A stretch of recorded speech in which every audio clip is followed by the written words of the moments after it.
Day had dawned cold and grey when the man turned aside from the main Yukon Trail. He climbed the high earth bank where a little travelled trail led east through the pine forest. It was a high bank and he paused to breathe at the top. He excused the act to himself by looking at his watch. It was 9 o'clock in the morning. There was no sun or promise of sun, although there was not a cloud in the sky. It was a clear day. However, there seemed to be an indescribable darkness over the face of things. That was because the sun was absent from the sky. This fact did not worry the man. He was not alarmed by the lack of sun. It had been days since he had seen the sun. The man looked along the way he had come. The Yukon lay a mile wide and hidden under 3 feet of ice. On top of this ice were as many feet of snow. It was all pure white, north and south as far as his eye could see. It was unbroken white. The one thing that relieved the whiteness was a thin dark line that curved from the pine-covered island to the south. It curved into the north where it disappeared behind another pine-covered island. This dark line was the trail, the main trail. It led south 500 miles to the Chilkat Pass and Saltwater. It led north 75 miles to Dawson, and still farther on to the north 1,000 miles to Nulato, and finally to St. Michael on Bering Sea, 1,000 miles and half 1,000 more. But all this, the distant trail, no sun in the sky, the great cold and the strangeness of it all, had no effect on the man.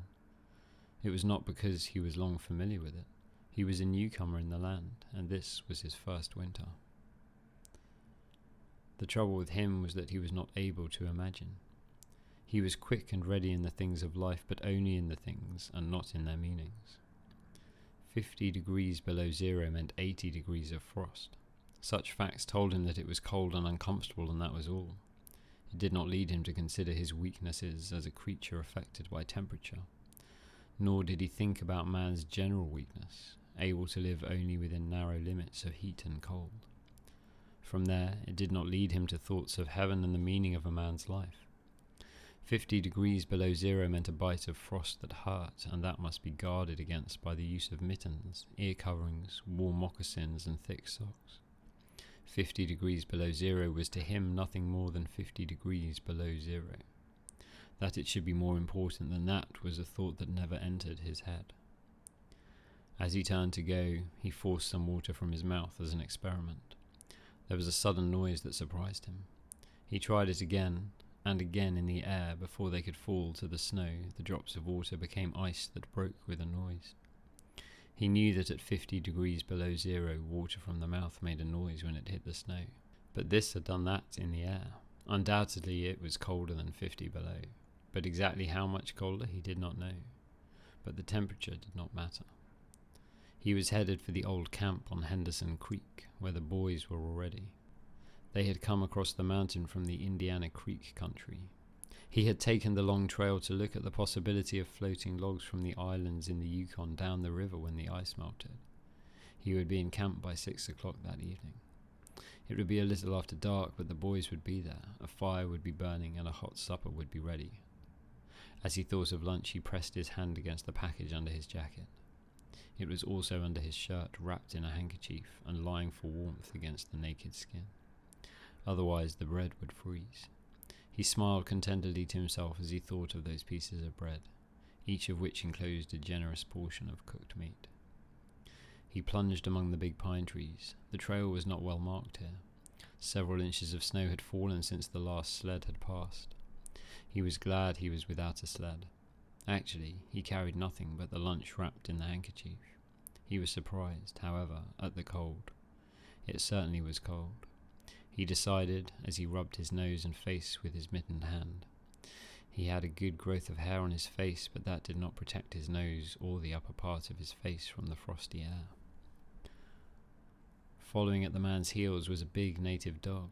It was a wolf dog, grey-coated and not noticeably different from its brother, the wild wolf. The animal was worried by the great cold. It knew that this was no time for travelling. Its own feeling was closer to the truth than the man's judgment. In reality, it was not merely colder than 50 below zero. It was colder than 60 below, than 70 below. It was 75 below zero. Because the freezing point is 32 above zero, it meant that there were 107 degrees of frost. The dog did not know anything about temperatures. Possibly in its brain there was no understanding of a condition of very cold, such as was in the man's brain. But the animal sensed the danger. Its fear made it question eagerly every movement of the man, as if expecting him to go into camp or to seek shelter somewhere and build a fire. The dog had learned about fire, and it wanted fire. Otherwise it would dig itself into the snow and find shelter from the cold air. The frozen moistness of its breath had settled on its fur in a fine powder of frost. The hair on the man's face was similarly frosted, but more solidly. It took the form of ice and increased with every warm, moist breath from his mouth. Also, the man had tobacco in his mouth. The ice held his lips so tightly together that he could not empty the juice from his mouth. The result was a long piece of yellow ice hanging from his lips. If he fell down, it would break like glass into many pieces. He expected the ice formed by the tobacco juice, having been out twice before when it was very cold. But it had not been as cold as this, he knew. He continued through the level forest for several miles. Then he went down a bank to the frozen path of a small stream.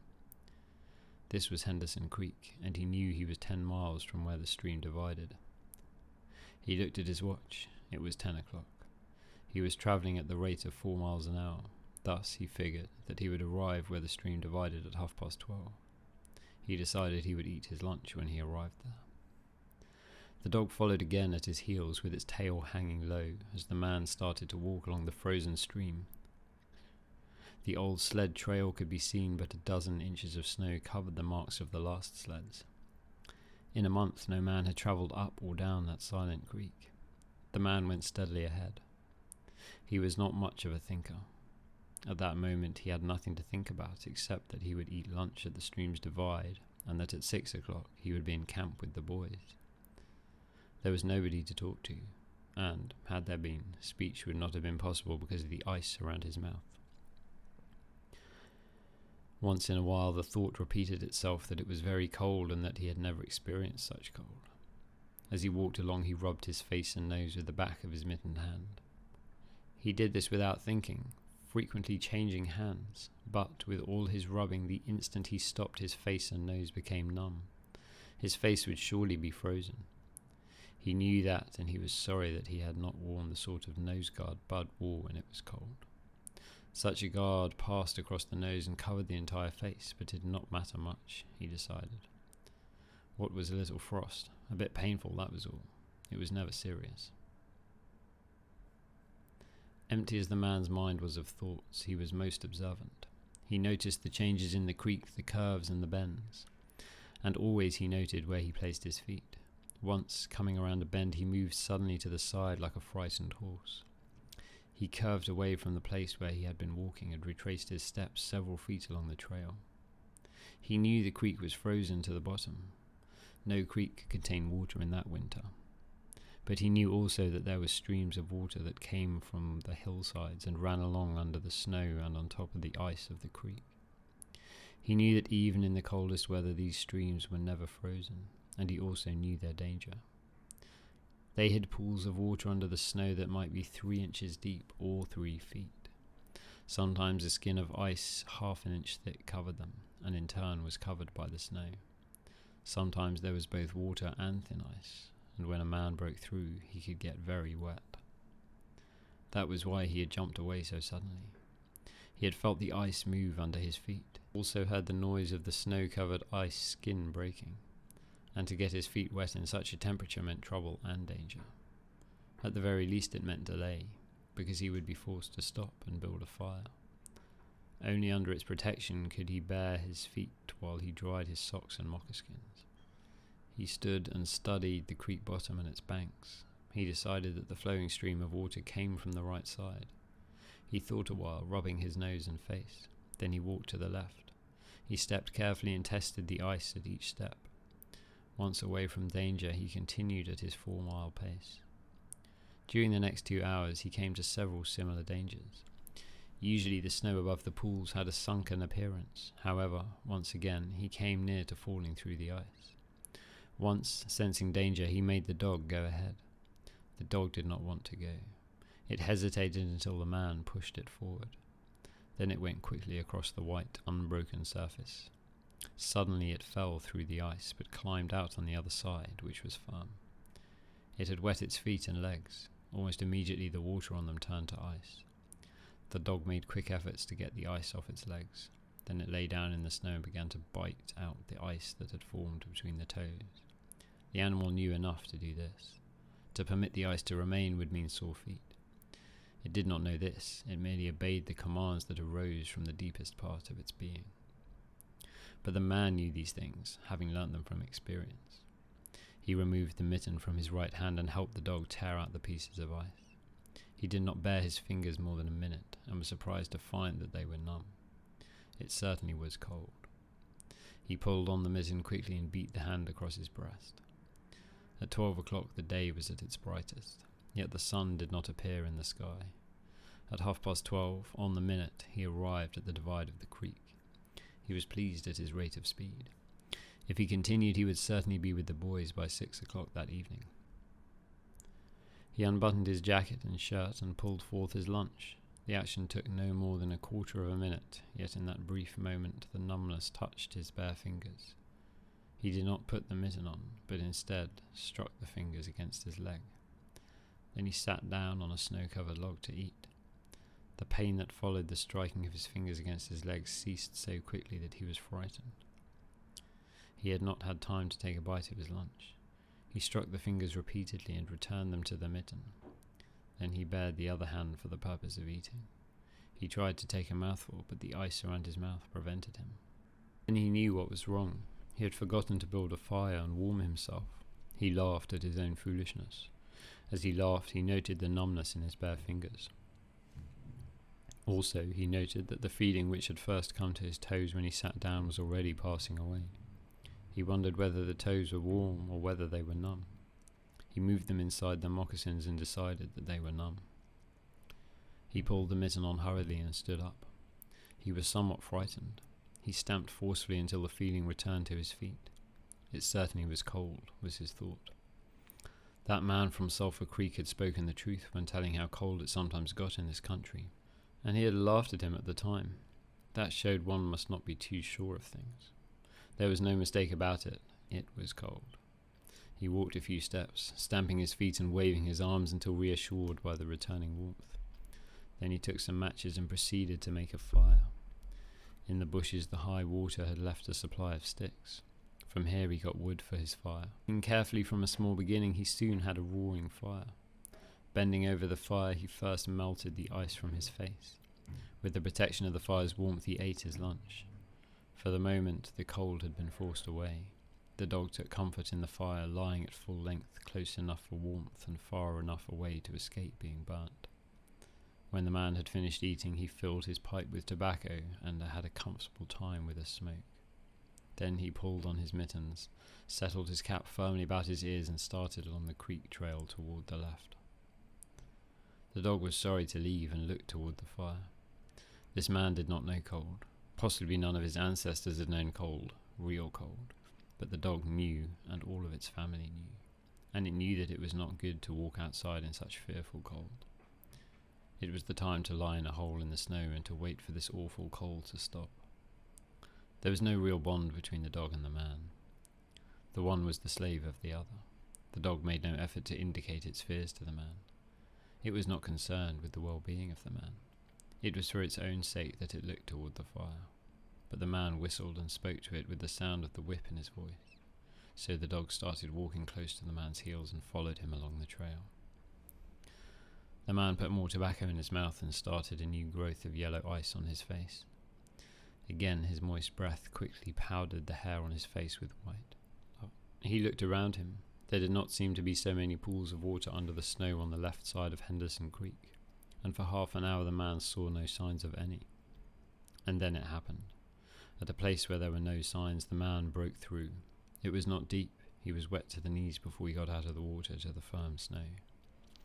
He was angry and cursed his luck aloud. He had hoped to get into camp with the boys at 6 o'clock, and this would delay him an hour. Now he would have to build a fire and dry his moccasins and socks. This was most important at the low temperature. He knew that much. So he turned aside to the bank which he climbed, and on top, under several small pine trees, he found some firewood which had been carried there by the high water of last year. There were some sticks, but also larger branches, and some dry grasses. He threw several large branches on top of the snow. This served for a foundation and prevented the young flame from dying in the wet snow. He made a flame by touching a match to a small piece of tree bark that he took from his pocket. This burned even better than paper. Placing it on the foundation, he fed the young flame with pieces of dry grass and with the smallest dry sticks. He worked slowly and carefully, realizing his danger. Gradually, as the flame grew stronger, he increased the size of the sticks with which he fed it. He sat in the snow, pulling the sticks from the bushes under the trees and feeding them directly to the flame. He knew he must not fail. When it is 75 below zero, a man must not fail in his first attempt to build a fire. This is especially true if his feet are wet. If his feet are dry and he fails, he can run along the trail for half a mile to keep his blood moving. But the blood in wet and freezing feet cannot be kept moving by running when it is 75 degrees below. No matter how fast he runs, the wet feet will freeze even harder. All this the man knew. The old man on Sulphur Creek had told him about it, and now he was grateful for the advice. Already all feeling had gone from his feet. To build the fire, he had been forced to remove his mittens, and the fingers had quickly become numb. His pace of 4 miles an hour had kept his heart pushing the blood to all parts of his body, but the instant he stopped, the action of the heart slowed down. He now received the full force of the cold. The blood of his body drew back from it. The blood was alive like the dog. Like the dog, it wanted to hide and seek cover away from the fearful cold. As long as he walked 4 miles an hour, the blood rose to the surface, but now it sank down into the lowest depths of his body. His feet and his hands were the first to feel its absence. His wet feet froze first. His bare fingers were numb, although they had not yet begun to freeze. Nose and face were already freezing, while the skin of all his body became cold as it lost its blood. But he was safe. Toes and nose and face would be only touched by the frost, because the fire was beginning to burn with strength. He was feeding it with sticks the size of his finger. In another minute he would be able to feed it with larger branches. Then he could remove his wet moccasins and socks. While they dried, he would keep his naked feet warm by the fire, rubbing them first with snow. The fire was a success. He was safe. And that was part 1 of To Build a Fire by Jack London.